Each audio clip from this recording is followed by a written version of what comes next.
On music services, Pandora and Spotify now have a really big, in fact, huge competitor. To tell us all about it, we've got Sherr of the Wall Street Journal joining us now from San Francisco. And there he is. How huge is this new competitor? It is one of the largest software makers in the world. It's Microsoft. They've decided to take their Zune music service, which was named after those old devices that they brought out in 2006 to compete against the iPod. And they're renaming it Xbox Music, and it's going to be working with Windows 8. It'll work with Windows Phone 8. It's going to work with pretty much everything that is Microsoft connected to the Xbox.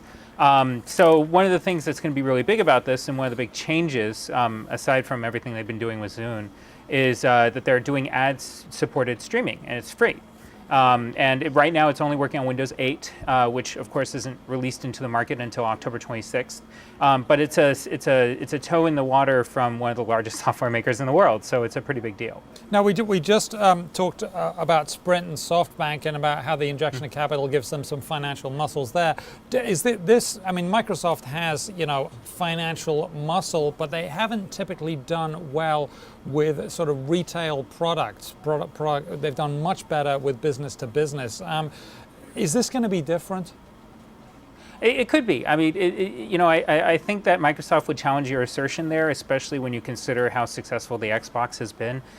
It had a very long time until it became what we would consider successful, but now it's, it's definitely gone past Nintendo, and it's constantly vying with Sony for the top spot.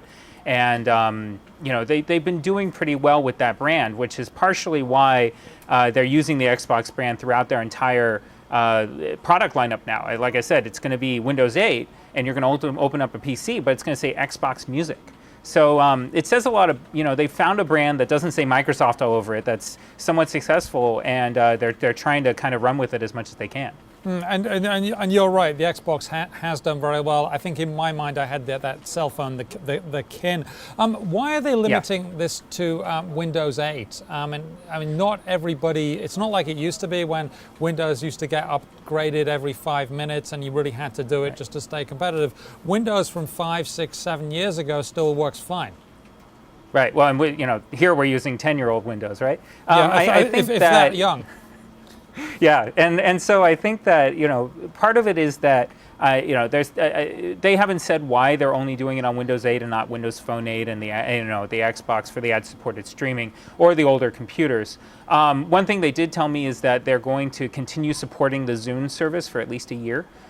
So that for the people who are using Windows 7 and all the Windows phones that have been sold before the most recent grouping that won't get upgraded to the newest software, they'll be able to still use that, but they're not going to have the ad-supported streaming stuff. So there's kind of a plus and a negative in all of this, and that's part of the thing about this is that we consider, for example, that Apple's been trying. We reported in September that they've been trying to get an ad-supported, or not an ad-supported, but just trying to get a music streaming service going. And one of the things about it is that it's hard. It's obviously hard to get these deals in place. Microsoft was very careful about the way they worded a lot of their responses to me about how they're going to be putting together a streaming service, and it says a lot. This is not going to be the easiest market to crack. And while Pandora and Spotify were the first among many now to do it, it's still pretty hard. No, it is pretty hard. I mean, all those rights are very important, and then getting people actually, once you've got the rights, to actually go for it and do this, that's tricky too. Why didn't they just buy Spotify or Pandora or a streaming service that had cracked that nut and then put the financial muscle behind it? I throw it out as a question there. Maybe it's not possible to answer it. I mean, I couldn't tell you, but I think that one important thing is that Microsoft has been working on Zune for a very long time. They've been doing this music service that they've had, and videos, it's worth noting, has been around for quite a while. It's pretty successful with the Xbox brand, the people who own Xboxes, and they're trying to take it and run with it. You could say the same thing about Apple with Spotify and all these others as well. But at one point, they're trying to kind of crack this nut on their own. And you could argue that at least in a very little way, Microsoft has been able to do that, and they may be able to use this as an opening to grow. Okay, well, we shall see, and obviously we wish them luck. Thank you very much. Sherr of the Wall Street Journal in San Francisco, and you can read more on that story on WSJ.com.